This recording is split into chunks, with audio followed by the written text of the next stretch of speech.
Merhaba arkadaşlar, ben Mustafa. Bugünkü konuğumuz Funding Pips firması. Sizlere Funding Pips firmasını kısa ve öz bir şekilde anlatmaya çalışacağım. Tabii ki bu detaylı bir rehber videosu değil, Funding Pips üzerinde hazırladığım detaylı bir rehber videom zaten kanalımda mevcut. Bunun linkini açıklama kısmına bırakacağım. Bu videoda sizlerle çok detaya boğulmadan Funding Pips firması nedir, bizlere ne sağlar ve faz aşamaları nelerdir bunlara göz atacağız. Ayrıca bir arayüzünü ve sitelerini incelemeye çalışacağız. Siz videoyu beğenip kanala abone olun. Ben bu sırada videoya başlıyorum.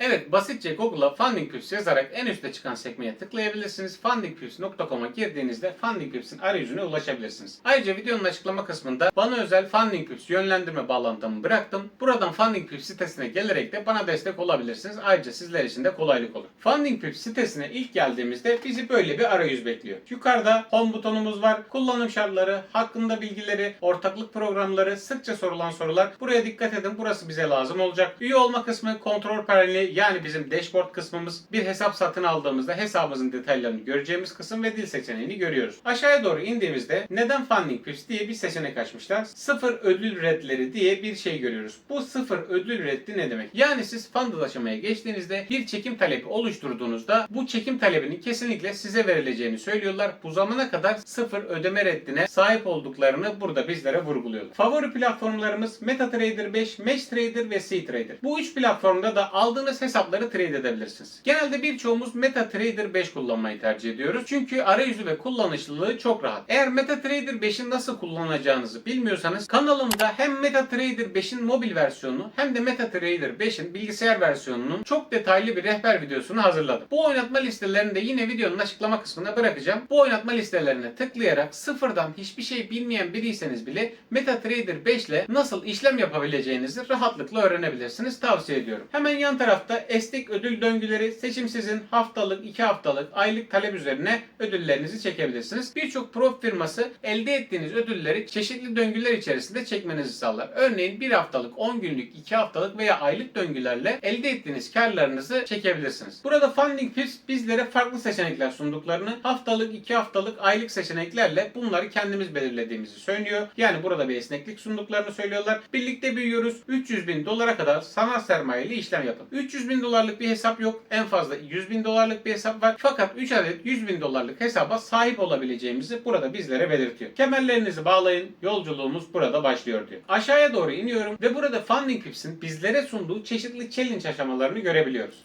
İlk olarak 2 adımlı bildiğimiz klasik challenge aşamasıyla başlamak istiyorum ve sol taraftan 2 adımlı seçeneğini tıklıyorum. Burada 2 adet hesap türü var. Birisi daha zorlu, birisi daha kolay olan hesap türü demek. İsimlerini Funding Pips ve Funding Pips Pro olarak ayırmışlar. Biz şu an Funding Pips kısmına bakacağız. Pro kısmı biraz daha çetrefilli. Eğer detaylıca öğrenmek istiyorsanız dediğim gibi kanalımda Funding Pips'i A'dan Z'ye çok detaylı bir şekilde anlattığım video mevcut. Buraya giderek bütün detaylara hakim olabilirsiniz. Ben sizlere genel bir çerçeve çizmek istiyorum. 2 adımlı hesaptayız. Funding Pips hesabındayız ve belirleyeceğim hesap büyüklüğü 10 bin dolar. Sizlere 10 bin dolarlık bir hesap üzerinden örneklerini göstereceğim. Ödemeniz gereken ücreti 10 bin dolarlık bir hesap üzerinden göstereceğim ve aşağı iniyorum. Değerlendirme aşaması, ana sahne, ödül döngüleri. Eğer ödülünüzü her salı günü çekmek isterseniz, yani elde ettiğiniz karı haftanın her salı günü çekmek isterseniz elde ettiğiniz ödülün %60'ını çekebilirsiniz diyor. Fakat 2 haftada bir çekmek isterseniz elde ettiğiniz ödülün %80'ini, talep üzerine çekmek isterseniz %90'ını, ayda bir defa çekmek isterseniz de %100'ünü çekebileceğimizi burada bizlere söylüyor. Muhtemelen aklınıza takılan kısım talep üzerine ne demek olacaktır? Talep üzerine şu demek. Funding Pips sizlere bir tutarlılık kuralı koyuyor arkadaşlar. Yani en karlı gününüzün elde ettiğiniz toplam karınıza oranla bir tutarlılık şartına sahip tutuyor sizleri ve bunun sonucunda talep üzerine ödül çekebiliyorsunuz. Örneğin sizlere %35'lik bir tutarlılık kuralı sunuyorlar. %35'lik tutarlılık kuralı ne demek? Kısaca değiniyorum. Diyelim ki siz funded aşamaya ulaştınız ve toplamda 1000 dolarlık kar elde ettiniz. Bu 1000 dolarlık karınızı çekebilmeniz için, talep üzerine çekebilmeniz için karınızın şu şekilde dağılması gerekiyor. En karlı gününüzün toplam karınıza oranının %35'in altında olması lazım. Sizin en karlı gününüz 360 dolarsa ve toplam karınız 1000 dolarsa bu durumda ne olur? %36 gibi bir tutarlılık oranına sahip olursunuz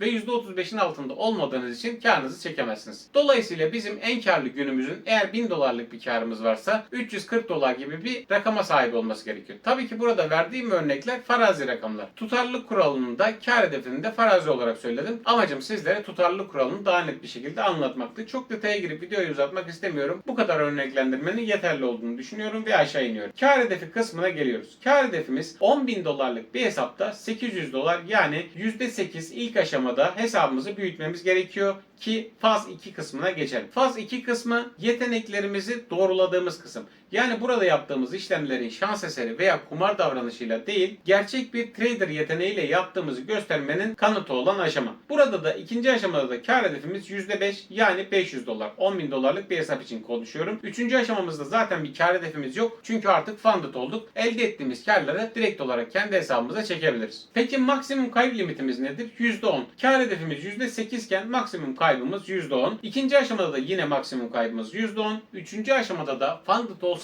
da bu %10'luk kayıp limitimiz hala devam ediyor. Bunu unutmayın. Burada da %10'luk bir kayıp limitimiz var. Birinci aşamada maksimum günlük kaybımız %5. İkinci aşamada da %5. Üçüncü aşamada da yine %5. Funded olsanız da bu günlük kayıp limitiniz devam ediyor. Günlük kayıp limitine takılmamaya özenle dikkat edin arkadaşlar. Birçok trader'ın bu aşamada takıldığını ve patladığını biliyorum. Aşağı iniyorum. Minimum işlem günleri 3 gün. Yani bu ne demek arkadaşlar? Bizim faz 1 ve faz 2'yi geçerken, yani %8 ve %5'lik aşamaları tamamlarken en az 3 gün trade etmemiz gerekiyor. Peki tek günde geçersek ne olur? Herhangi bir sorun olmaz. Fakat ikinci aşamaya geçebilmemiz için bu 3 günü tamamlamamız lazım. Geri kalan 2 işlem gününü de trade yaparak doldurabiliriz. Bu şekilde eğer bu 3 günün sonucunda kar oranına ulaşabildiyseniz diğer aşamaya geçersiniz. Aşamalar bittiyse funded olabilirsiniz. Tabii ki fonlandığınız aşamada bu 3 gün kuralı yok arkadaşlar. Kaldıraç oranımız belirlenmiş. 1'e 100'lük bir kaldıraç oranımız var. Tabii ki Forex'te, kriptoda veya endekslerde bu kaldıraç oranı değişiyor. Kimisinde 1'e 75, kimisinde 1'e 2, kimisinde 1'e 50 olabiliyor. Mesela kripto sektöründe genelde 1'e 2 kullanılır. Forex sektöründe ise 1'e 75, 1'e 50 gibi kaldıraçlar kullanılabilir. Bunun detaylarını yine sıkça sorulan sorular kısmından ulaşabilirsiniz. Peki 10.000 dolarlık bir hesap için ödememiz gereken fiyat nedir? Burada 10.000 dolara tıklamama rağmen şurada hesap boyutu 50.000 olarak kalmış. Bunu dikkate almayın. Burası 10.000 olması gerekiyor. Sitede bir hata var. Fiyat olarak da 66 dolarlık bir ödeme istiyor. Yani 10.000 dolarlık bir bakiyeyi yönetebilmemiz için cebimizde sadece 66 dolar olsa yetiyor. Peki bu 66 doların herhangi bir indirimi yok mu? Var arkadaşlar. Funding Pips sitesinde kanalımızın ismi olan Fintech Analiz indirim kodunu kullanarak da indirimleri sağlayabilirsiniz. Ayrıca dönem dönem sitenin üst tarafında görüyorsunuzdur. Şöyle indirimler oluyor. Mesela FP kodunu kullanarak tüm Funding Pips değerlendirmelerinde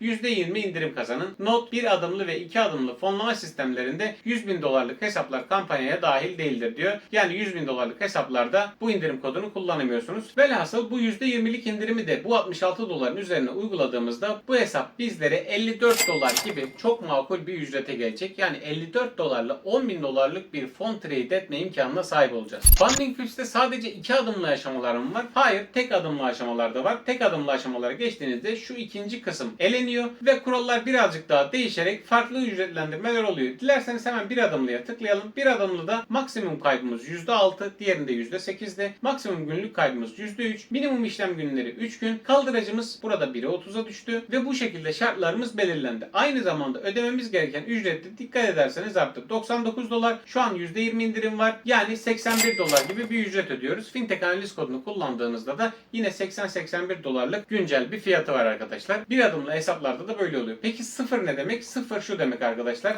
Sizin herhangi bir challenge aşamanız yok. Yani kendinizi kanıtlamanız gereken bir süreç yok. Sadece size belirtilen bu tutarı ödüyorsunuz ve trade etmeye başlıyorsunuz. Elde ettiğiniz karları herhangi bir değerlendirme aşamasına tabi olmadan direkt olarak çekebiliyorsunuz. Fakat burada şunu unutmayın. Bunun da şartları yok mu? Tabii ki bunun da şartları var. Burada da farklı tutarlılık kuralları var. Günlük düşüş limitleri var. Maksimum düşüş limitleri var. Bunlara çok dikkat etmeniz lazım. Tüm bu hesapların detaylarını yine tekrarlıyorum. Kanalımdaki Funding Pips detaylı rehber videosunda anlattım. Sizlere çok faydalı olacağını düşünüyorum. Mutlaka o videoya giderek başından sonuna kadar atlamadan izleyin. Eğer Funding Pips ile ilgileniyorsanız, eğer hesap satın almayı düşünüyorsanız mutlaka bu videoyu giderek inceleyin. Ayrıca kanalda farklı pro firmalarla ilgili hazırladığım rehber videoları ve tanıtıcı videolar mevcut. Bunların da size faydalı olabileceğini düşünüyorum. Farklı firmaları araştırmak isterseniz kanaldaki rehber videolarıma göz atabilirsiniz. Genel olarak sizlere anlatmak istediklerimi anlattım ve daha fazla uzatmak istemiyorum. Fiyatlar ne olursa olsun karınız bol olsun diyorum. Videoyu beğenmeyi ve kanala abone olmayı unutmayın.